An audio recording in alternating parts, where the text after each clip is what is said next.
अस्सलाम वालेकुम दोस्तों, कैसे हैं आप। मैं हूं अदनान हुसैन। आप देख रहे हैं मेरा यूट्यूब और फेसबुक चैनल। भारतीय वजीर आजम नरेंद्र मोदी ने रॉ के नए चीफ की तैनाती की।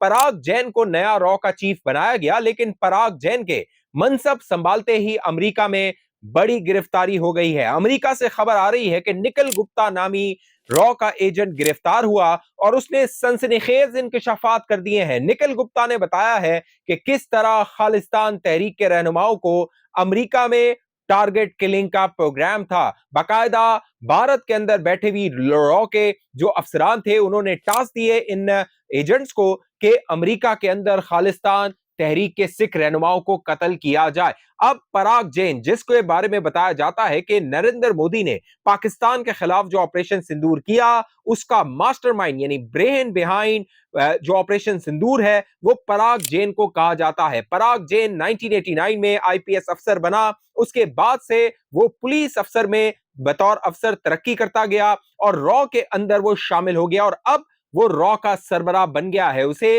रॉ की सरबराही दी गई है, लेकिन उसके रॉ के सरबराह बनते ही, रॉ का चीफ बनते ही अमेरिका से रॉ के लिए, भारत की खुफिया एजेंसी के लिए बुरी खबर आ गई है। पराग जैन, जिसके बारे में कहा जाता है कि ऑपरेशन सिंदूर में जो इंडियन एयरफोर्स ने पाकिस्तान के अंदर जिन ठिकानों को निशाना बनाया, उनकी निशानदेही, उनकी जो इंटेलिजेंस इंफॉर्मेशन थी, वो पराग जैन ने भारतीय हुकूमत को मुहैया की थी कि लश्कर तैयबा और जैश ए मोहम्मद के पाकिस्तान में कहां कहां ठिकाने हैं। चाहे बावलपुर हो, मुरीद के हो या मुजफ्फराबाद हो, वो तमाम लोकेशंस पराग जैन ने भारतीय हुकूमत के साथ शेयर की इंटेलिजेंस मालूमात। और उसके बाद पाकिस्तान में ऑपरेशन सिंदूर के नाम पर जो कह लीजिए मिसाइल थे, वो फायर किए गए। अब पराग जैन जो कि चीफ बना है, उसके बारे में कहा जाता है कि इसको पाकिस्तान के बारे में बड़ी नॉलेज है, यानी ये पाकिस्तान एक्सपर्ट जो है वो शुमार किया जाता है। और साथ साथ खालिस्तान के जो रहनुमा है, जो कि भारतीय पंजाब है, वहां पर भी इसकी बड़ी गिरफ्त रही है। भारतीय पंजाब में पराग जैन काम करता रहा है, सर्विस करता रहा है। और इसके अलावा जो भारत का पाकिस्तान इस्लामाबाद में हाई कमीशन है, वहां भी पराग जैन ने पाकिस्तान में काम किया है। रॉ के अंदर पाकिस्तान डेस्क पर भी ये काम कर चुका है। और साथ साथ जो इंटेलिजेंस यूनिट है भारतीय एजेंसी रॉ का, एविएशन रिसर्च सेंटर, उसमें भी, और टेक्निकल विंग जो भारत का रॉ का है, उसमें ये पराग जैन काम कर चुका है। ऑपरेशन सिंदूर के दौरान जो एविएशन रिसर्च सेंटर है रॉ का, उसमें पराग जैन काम कर रहा था और जो लोकेशंस थी प्रिसाइज टारगेट करने की, वो तमाम जो इंटेलिजेंस थी, वो पराग जैन ने, जो भारतीय फौज है, उसको मुहैया की थी। अब पराग जैन को तरक्की मिल गई है और इसके बारे में कहा जाता है कि चाहे जम्मू कश्मीर हो, खालिस्तान हो, पंजाब हो या फिर पाकिस्तान हो, उस पर इसकी बड़ी गिरफ्त रही है। बजाहिर इसकी तैनाती के बाद यह लगता है कि नरेंद्र मोदी के निशाने पर पाकिस्तान है। वो पाकिस्तान से अपना हिसाब बराबर करना चाहता है, क्योंकि ऑपरेशन सिंदूर में नरेंद्र मोदी को बड़ी नाकामी हुई थी। ब्रेन बिहाइंड ऑपरेशन सिंदूर कहा जाता है पराग जैन के बारे में कि उसका दिमाग था ऑपरेशन सिंदूर के पीछे। लेकिन ऑपरेशन सिंदूर में जिस तरह की नाकामी हुई नरेंद्र मोदी को, भारत के अंदर सवालात उठ रहे हैं, बैनुल अक़वामी सतह पर सवालात उठ रहे हैं कि पाकिस्तान ने भारत के 6 के करीब जो जेट्स थे, उनको गिरा दिया था। अब पराग जैन जो कि पाकिस्तान के अंदर इससे पहले उनके जो प्रीडिसेसर थे, यानी इससे पहले जो रॉ के चीफ थे, वो कार्रवाइयां करवाते रहे थे।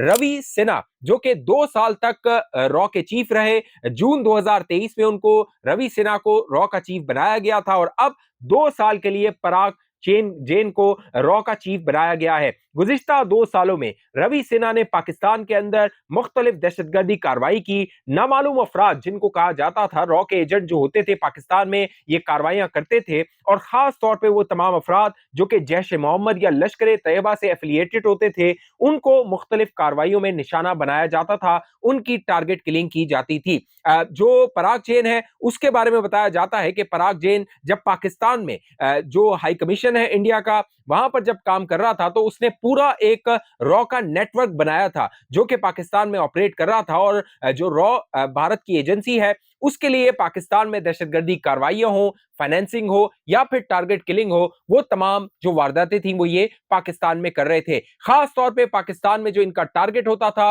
वो जैश ए मोहम्मद और लश्कर तैयबा के जो एक्टिविस्ट होते थे और जो कश्मीर के फ्रीडम फाइटर्स होते थे, जो पाकिस्तान में पनाह लेते थे, उनको जो है वो इनकी जानिब से टारगेट किया जाता था। अब जो खबरें आ रही हैं, उनके मुताबिक अमेरिका में बड़ी गिरफ्तारी हुई है। पराग चेन ने अपना मनसब 1 जुलाई यानी 1 जुलाई 2025 को संभाला है। अगले 2 साल तक वो इस मनसब पर रहेंगे, इस पोजीशन पर रहेंगे और वो काम करते रहेंगे। लेकिन उनके मनसब संभालते ही, उनका ओहदा संभालते ही जो बड़ी बुरी खबर भारत के लिए आ गई है वो अमेरिका से आ गई है। इससे पहले कनाडा के अंदर बाकायदा जो सिख रहनुमा थे उनको टारगेट किया गया था भारतीय एजेंसी रॉ की जानिब से, और कनाडा ने रंगे हाथों भारत की खुफिया एजेंसी रॉ को पकड़ लिया था। और उसके बाद कनाडा ने बाकायदा भारत से एहतजाज किया और कनाडा और अमेरिका के जो ताल्लुकात थे, डिप्लोमेटिक रिलेशनशिप थे, वो डाउनग्रेड हो गए थे। दोनों ने अपने जो डिप्लोमेट्स थे उनको कॉल दोबारा बुला लिया था। कनाडा ने अपनी जो डिप्लोमेटिक मिशन था वो भारत से, इंडिया से वापस बुला लिया, और इंडिया ने भी अपना डिप्लोमेटिक मिशन बुला लिया था। लेकिन जब से जस्टिन ट्रूडो जो कि अब जो कनाडा के वजीर आजम नहीं है, उनके बाद जो नए वजीर आजम आए, अब नरेंद्र मोदी जो गए थे G7 मीटिंग में भी, अब ताल्लुकात को नॉर्मलाइज किया जा रहा है कनाडा और भारत के दरमियान। लेकिन अब अमेरिका से जो खबर आई है, जो भारत बाहर यानी कि भारत से बाहर जो टारगेट किलिंग करता रहा था, खास तौर पे पाकिस्तान में उसकी टारगेट किलिंग हो रही थी, लेकिन ये मामला अब जो है वो अमेरिका और कनाडा तक पहुंच गया है। कनाडा में जो निजर था, सिख रहनुमा निजर, उसको टारगेट किलिंग की गई, उसको मारा गया था जून 2023 में। लेकिन अमेरिका के अंदर जो साजिश बना रहा था ये निखिल गुप्ता, अब उसने एफबीआई के सामने सनसनीखेज इंकशाफात किए हैं। निखिल गुप्ता ने बताया है कि अमेरिका के अंदर किस तरह पूरा एक नेटवर्क चलाया जा रहा था और उनका जो टारगेट हिट लिस्ट थी उसमें खालिस्तान के जो रहनुमा हैं, जो कि खालिस्तान की बात करते हैं, सिख रहनुमा हैं, उनको टारगेट किया जाना था। और उसमें जो सबसे अहम टारगेट था, इंपॉर्टेंट टारगेट था, वो गुरप्रीत सिंह पन्नू था, जो कि सिख फॉर जस्टिस के नाम से जो तंजीम है, ऑर्गेनाइजेशन है, वो चला रहा है। और पूरी दुनिया में जो गुरप्रीत सिंह है वो सिखों की आवाज उठाता है, सिखों को इंसाफ मिलना चाहिए। और खालिस्तान की जो तहरीक है, भारत के अंदर एक अलग देश, अलग मुल्क जो सिखों का बनना है, उस हवाले से गुरप्रीत सिंह जो है वो आवाज उठाता है। बाकायदा अब निखिल गुप्ता, उसको जब गिरफ्तार किया गया तो उसने बताया कि किस तरह भारत के अंदर से उसको रॉ के जो ऑफिसर्स थे वो इंस्ट्रक्शंस दे रहे थे और पूरा एक प्लान बनाया गया था। प्लान बनाया गया कि किस तरह गुरप्रीत सिंह को टारगेट करना है, उनको जो है वो मारना है, उनका मर्डर करना है। इससे पहले जो गुरप्रीत है, उनके जो साथी थे निजर, उनको कनाडा में मारा गया था। हरदीप सिंह निजर को टारगेट किलिंग की गई थी कनाडा में। और जो उसके बाद जो गुरप्रीत सिंह थे वो बहुत एक्टिव हो गए थे, वो बहुत मुतहरिक हो गए थे और वो सिखों की जो आवाज थी वो पूरी दुनिया में पहुंचा रहे थे। गुरप्रीत सिंह के बारे में कहा जाता है कि उनके पास कैनेडियन और अमेरिकन नेशनैलिटी है। जब अमेरिका ने निखिल गुप्ता को गिरफ्तार किया, और जिस तरह वो गिरफ्तार किया, वो भी बड़ी एक दिलचस्प कहानी है। निखिल गुप्ता, जिसको भारत के अंदर जो रॉ का अफसर था, जिसका कोड नेम CC1 था, उसने सुपारी दी थी कि गुरप्रीत सिंह को कत्ल किया जाए। बाकायदा गुरप्रीत सिंह की लोकेशन, उनका टेलीफोन नंबर, उनका डेली रूटीन, ये सब निखिल गुप्ता को मुहैया किया गया था। लेकिन निखिल गुप्ता ने इस टारगेट किलिंग को आउटसोर्स कर दिया था। उसने अमेरिका के अंदर एक टारगेट किलर हायर किया और उसको $1 लाख जो है वो ऑफर की कि मैं तुम्हें $1 लाख दूंगा, तुमने ये जो प्लान है इस पर अमल दरामद करना है। एडवांस में $15,000 इस निखिल गुप्ता ने दे दिए थे उस टारगेट किलर को। लेकिन यहां पे जो ट्विस्ट हुआ, दिलचस्प बात हुई, वो ये हुई कि ये जो टारगेट किलर था, ये ड्रग इन्फोर्समेंट एजेंसी जो अमेरिका की है उसका एजेंट निकला। यानी निखिल गुप्ता ने जिसको हायर किया गुरप्रीत सिंह को मारने के लिए, वो आगे से जो अमेरिकी एजेंसी है, ड्रग इन्फोर्समेंट एजेंसी, उसका एजेंट निकला। और इस एजेंट ने आगे जाके FBI को बताया और उसके बाद निखिल गुप्ता की गिरफ्तारी के लिए जो काम था वो अमेरिकी एजेंसीज ने शुरू कर दिया। इस दौरान जब ये खबर FBI के पास पहुंची तो निखिल गुप्ता अमेरिका से फरार हो चुका था। लेकिन चेक रिपब्लिक में जब ये पहुंचा निखिल गुप्ता, तो इसको वहां पर अमेरिकी FBI ने गिरफ्तार किया और इसको दोबारा अमेरिका लाया गया। जब इसको अमेरिका लाया गया और इससे इन्वेस्टिगेशन की गई तो निखिल गुप्ता ने चौंका देने वाले इंकशाफात किए। निखिल गुप्ता ने बताया कि CC1 नामी जो कोड नेम है रॉ के अफसर का, वो भारत से ये इंस्ट्रक्शंस दे रहा था, उसको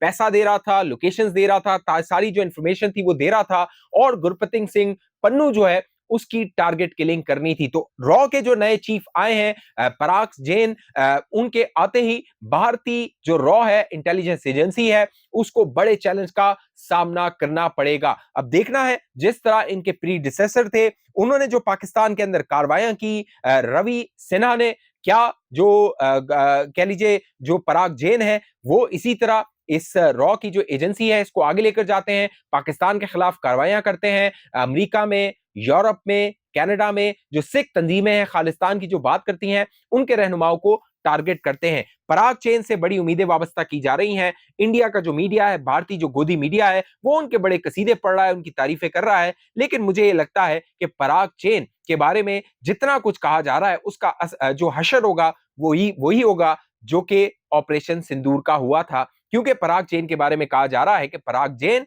माइंड बिहाइंड ऑपरेशन सिंदूर है। इस हवाले से आप दोस्तों की क्या राय है नीचे कमेंट कीजिए। अब तक ये चैनल आपने सब्सक्राइब नहीं किया जरूर सब्सक्राइब कीजिए, साथ घंटी का निशान उसको दबाइए, वीडियो को लाइक कीजिए, शेयर कीजिए, फेसबुक पे देखने वाले दोस्त पेज को लाइक फॉलो करके इस वीडियो को लाजमी शेयर कीजिए। अगली वीडियो तक मुझे इजाजत दीजिए, अपना ख्याल रखिएगा। पाकिस्तान जिंदाबाद।